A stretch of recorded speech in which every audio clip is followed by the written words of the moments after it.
नमस्कार दोस्तों, स्वागत है आपका अपने channel GK and GS academy पर।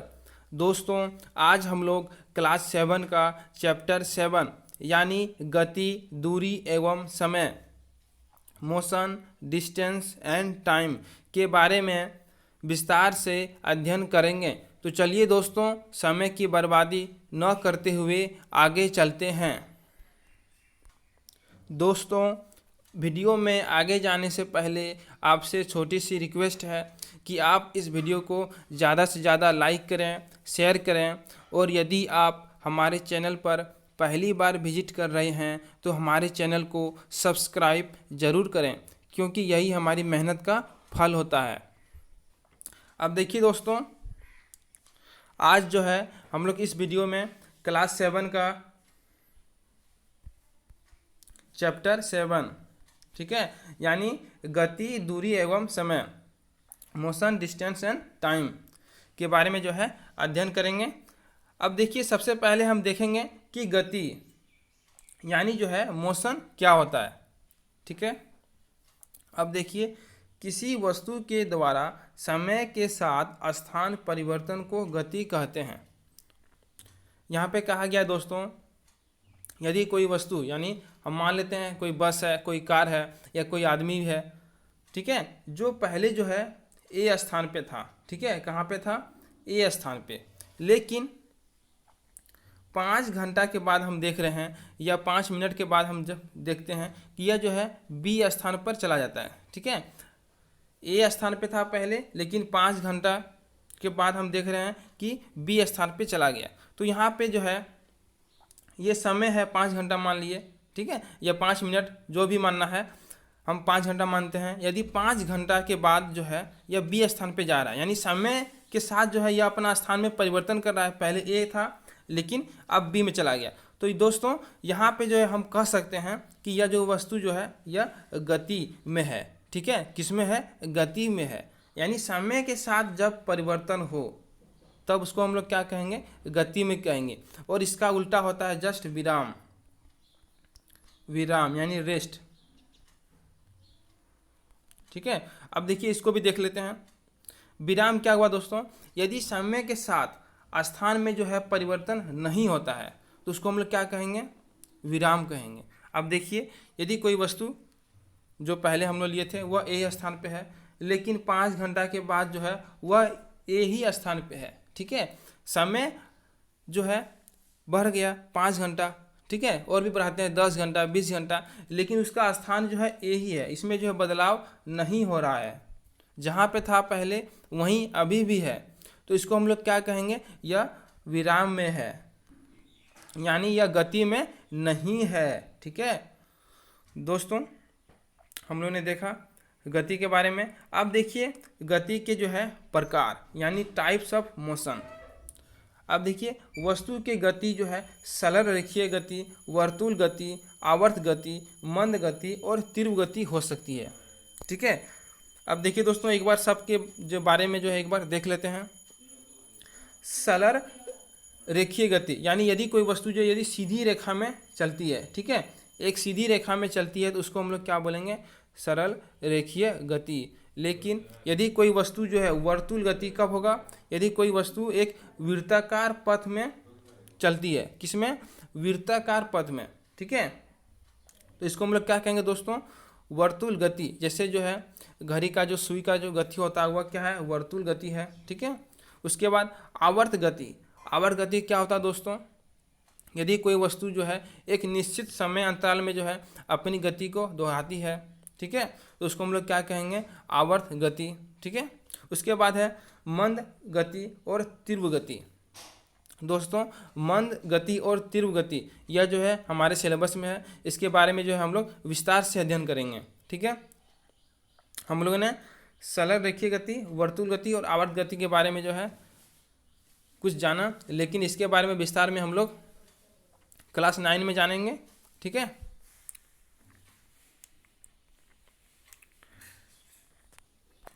अब देखिए मंद और तीव्र गति, यानी स्लो एंड फास्ट मोशन। सबसे पहले देखेंगे हम लोग स्लो मोशन को। स्लो मोशन यानी मंद गति। अब देखिए वैसी गति जिसमें किसी वस्तु के द्वारा किसी दिए गए समय अंतराल में तय की गई दूरी कम होती है तो उसको हम लोग जो है मंद गति कहते हैं। और इसमें जो है दोस्तों उसकी चाल भी जो है कम होती है। ठीक है, चाल के बारे में अभी हम लोग देखेंगे क्या होता है, लेकिन पहले हम लोग समझते हैं कि मंद गति क्या होता है। अब देखिए दोस्तों, दो वस्तु है, एक ए है एक बी है। ठीक है, ए जो है 5 मिनट में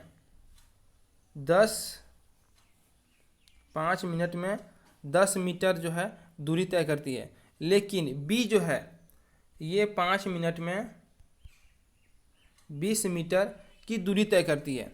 ए जो है 5 मिनट में 10 मीटर और जबकि बी जो है 5 मिनट में 20 मीटर की दूरी तय करती है। तो दोस्तों हम लोग यहाँ देख रहे हैं कि समय जो है समान है 5 मिनट, लेकिन दूरी जो है बी सबसे ज़्यादा तय करती है, ए जो है कम तय करती है। ठीक है, तो यहाँ पे जो है ए जो है वह मंद गति के अंतर्गत में आ जाएगा और बी जो है यह तीव्र गति के अंदर में आएगा। ठीक है, तो हम लोगों ने देखा कि यदि समान अंतराल में, ठीक है, समान समय अंतराल में क्या होगा, दूरी कम होगा तो मंद गति हो जाएगा, और तीव्र गति कब होगा, जब समान समय अंतराल में जो है दूरी क्या होगा, अधिक होगा, तो उसको हम लोग क्या बोलेंगे, फास्ट मोशन बोलेंगे। ठीक है, अब दोस्तों यहाँ पे जो है एक बात कही गई है कि इसका चाल कम होता है और इसका चाल अधिक होता है। मंद का जो है चाल कम होता है और तीव्र का क्या होता है, चाल अधिक होता है। तो इसको पहले हम लोग देखते हैं कि चाल क्या होता है। अब देखिए दोस्तों, चाल यानी स्पीड किसी वस्तु के द्वारा इकाई समय में तय की गई दूरी को वस्तु की चाल कहते हैं। अब देखिए यहाँ पे कहा गया है कि कोई वस्तु इकाई समय में, ठीक है, यानी मतलब कि समय इसमें जो है यदि हम दूरी को जो है समय के साथ निकालेंगे तो उसको हम लोग क्या कहेंगे, चाल कहेंगे। मतलब अब देखिए जैसे ए कोई वस्तु है, ठीक है, यह 10 मीटर की दूरी तय करती है, 10 मीटर की दूरी तय करती है, लेकिन जब हम बोलेंगे समय भी इसके साथ रहेगा। जैसे बोल लिए कि यह 5 घंटा में 10 मीटर की दूरी तय करती है, 5 घंटा में 10 मीटर की दूरी तय करती है, तो यहाँ पे यह जो है चाल के आ गया कि चाल क्या हुआ, इसका चाल हुआ 10 मीटर की दूरी 5 घंटा में। ठीक है, तो यहाँ पे हम लोग देखा कि जब हम लोग दूरी को जो है समय से भाग देते हैं तो हम लोग को चाल प्राप्त होता है। ठीक है, यानी दूरी और समय का जो अनुपात होता है उसको हम लोग क्या कहते हैं, चाल कहते हैं। अब देखिए दूरी का जो मात्रक हम लोग क्या जानते हैं कि क्या होता है, मीटर होता है, और समय का मात्रक क्या होता है, सेकेंड होता है। इसीलिए चाल का मात्रक क्या होगा दोस्तों, मीटर पर सेकेंड। क्या होगा, मीटर पर सेकेंड। ठीक है, तो चाल के बारे में हम लोगों ने देखा कि इकाई समय में जो दूरी तय होता है, ठीक है, इकाई समय में जो दूरी तय होता है उसको हम लोग क्या कहेंगे, चाल कहेंगे। यही नहीं, जैसे मान लीजिए 5 घंटा में 10 किलोमीटर हुआ, 10 घंटा में 20 किलोमीटर हुआ, तो ये सब क्या हुआ, ये सब चाल हुआ। ठीक है,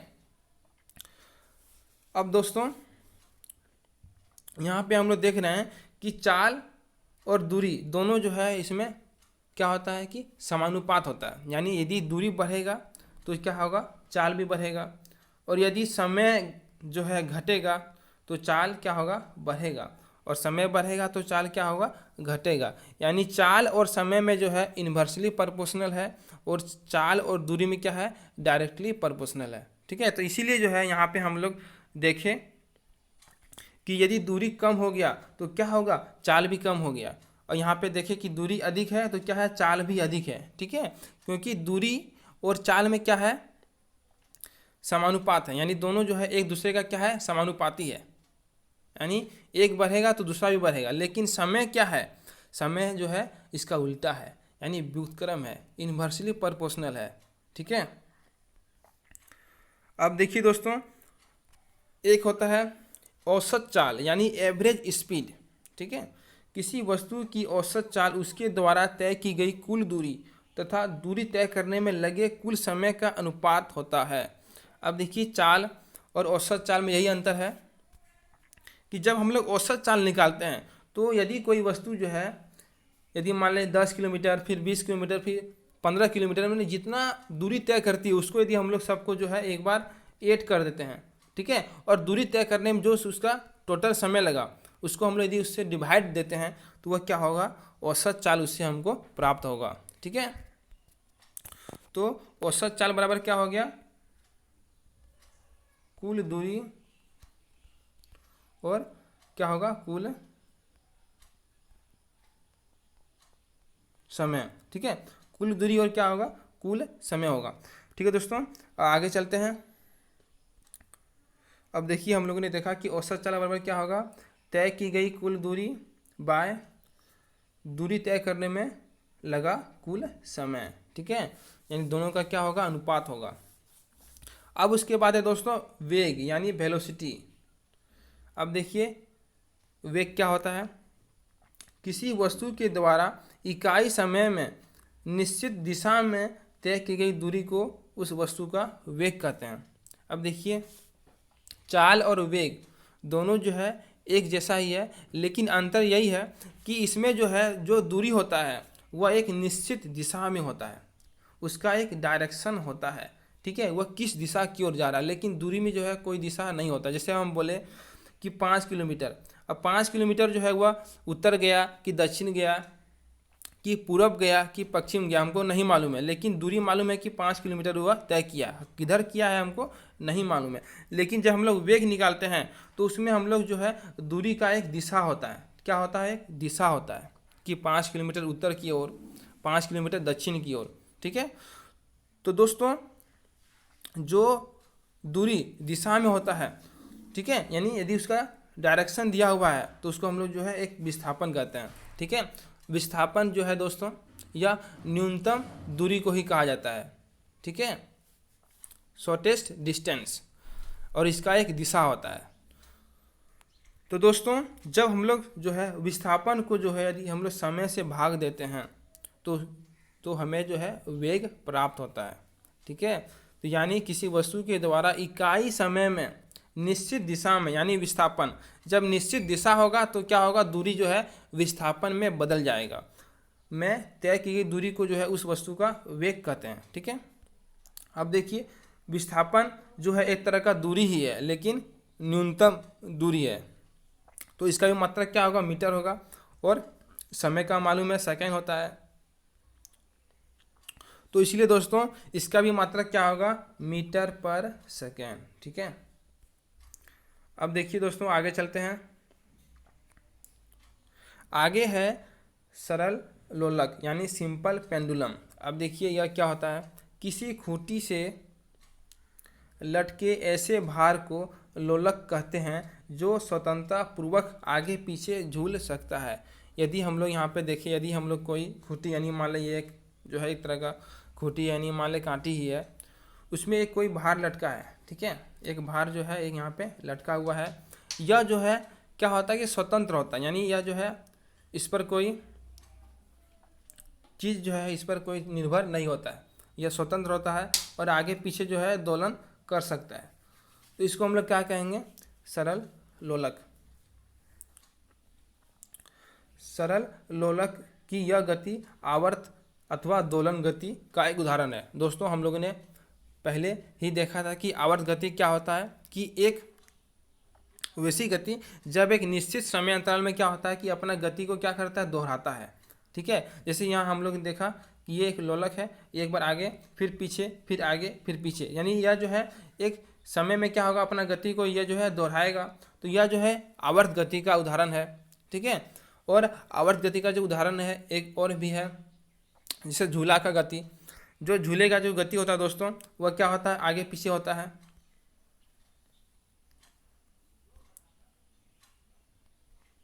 जैसे मान लीजिए ये एक झूला है तो एक बार आगे जाता है फिर पीछे फिर आगे फिर पीछे, तो यह क्या होगा दोस्तों, यह आवर्त गति या दोलन गति का जो है उदाहरण हो गया। उसके बाद है दोस्तों आवर्तकाल। आवर्तकाल यानी टाइम पीरियड। ठीक है, अब देखिए सरल लोलक के द्वारा एक पूर्ण दोलन में लगे समय को उसका आवर्तकाल कहते हैं। एक बार जो है पहले हम लोग देखेंगे कि पूर्ण दोलन क्या होता है। अब देखिए दोस्तों, दोलन जो है क्या होता है, जैसे ये लोलक है तो यह जो है गति करता है, एक बार आगे फिर एक बार पीछे फिर आगे पीछे, तो यह जो गति है आगे पीछे इसको हम लोग दोलन कहते हैं, ठीक है। और जब एक पूर्ण दोलन का बात कहा जाएगा, क्या कहा जाएगा, एक पूर्ण दोलन, तो उसको जो है हम लोग, जैसे ये हो गया लोलक, ये जो है 0 पे है और इसका जो मैक्सिमम कहा जाता है A पे, फिर पीछे की ओर मैक्सिमम कहा जाएगा B पे। तो यहाँ हम लोग देख रहे हैं कि ये जो O जो है, यहाँ मान लीजिए O जो है इसका माध्य स्थिति है, मतलब वैसा स्थिति जहाँ पे जो है यह लोलक स्थिर होता है, यह हो गया माध्य स्थिति। तो एक बार जो है O से कहाँ जाएगा A की ओर, फिर A से आएगा O की ओर, O से फिर जाएगा B और फिर B से आएगा O। तो यह जो है एक दोलन होगा, ठीक है। एक पूर्ण दोलन कब होगा, जब O से A की ओर, फिर A से O, O से फिर B और फिर O, यानी एक बार O से जब स्टार्ट करेगा और फिर दूसरा जब O बार आ जाएगा, ठीक है, यहाँ से गया, फिर B से एक बार लास्ट में जो है जब O में आता है फिर, तो इसको हम लोग क्या कहेंगे, O कहेंगे। एक बार देख लेते हैं, O से A, फिर O, फिर B, फिर O, ठीक है, O से A, A से O, O से फिर B, B से O, ठीक है। इसको हम लोग क्या कहेंगे दोस्तों, एक पूर्ण दोलन कहेंगे, ठीक है। तो दोस्तों यह जो एक पूर्ण दोलन जो है, इसमें जो समय लगा उसको हम लोग क्या कहेंगे, आवर्तकाल कहेंगे, ठीक है। क्या कहेंगे, आवर्तकाल। अब देखिए दोस्तों, उसके बाद अगला जो टॉपिक है, देखिए दोस्तों हम लोगों ने इस वीडियो में जो है इस चैप्टर का मुख्य बिंदु पर ही फोकस किया है, ठीक है, जो एग्जाम का दृष्टि से जो है बहुत ही महत्वपूर्ण है। तो अगला जो इसका पॉइंट है वो है चाल मापी, यानी स्पीडोमीटर। अब देखिए चाल मापी, जिसको हम लोग स्पीडोमीटर इंग्लिश में कहते हैं, वाहन की चाल मापने वाले यंत्र को चाल मापी कहते हैं, यानी वैसा यंत्र जो वाहन का चाल मापता है। चाल मतलब पहले ही हम लोग देखें कि वह कितना समय में कितना दूरी तय करता है, यह हमें बताता है, तो उसको हम लोग क्या कहेंगे, चाल मापी। उसके बाद है दोस्तों पथ मापी, यानी ओडोमीटर, ठीक है। पथ मापी इसको इंग्लिश में क्या कहते हैं, ओडोमीटर कहते हैं।